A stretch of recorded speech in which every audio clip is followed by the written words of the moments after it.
Bismillahirrahmanirrahim. Assalamu alaikum. My name is Hassan and today we are going to show customer email address in new column in WooCommerce admin order in WordPress. Before starting work, it's my request, please subscribe my channel. Thank you. Now back to our work.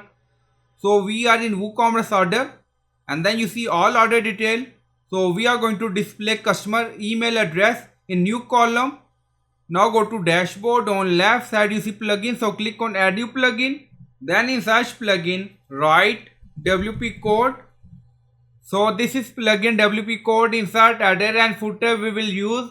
So you will install this plugin and activate it, and after activation on left side you see code snippet and then you see add snippet, so click on it. Then you see add your custom code, so again click on it.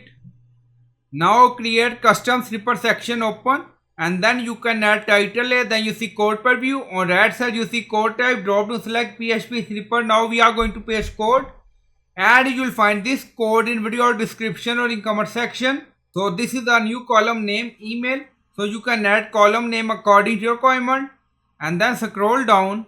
Now you see display data to custom column in admin order list and then you see customer email and then you see email address mail to. So when we click on customer email address, then you can send email to customer directly.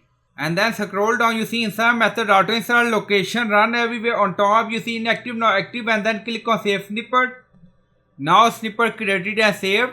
Go to admin order. Now you see all detail. Now refresh the page and then you see new column edit and then you see customer email address. Now you see, so click on it. Now you see, if you want you can use this to send email to customer directly.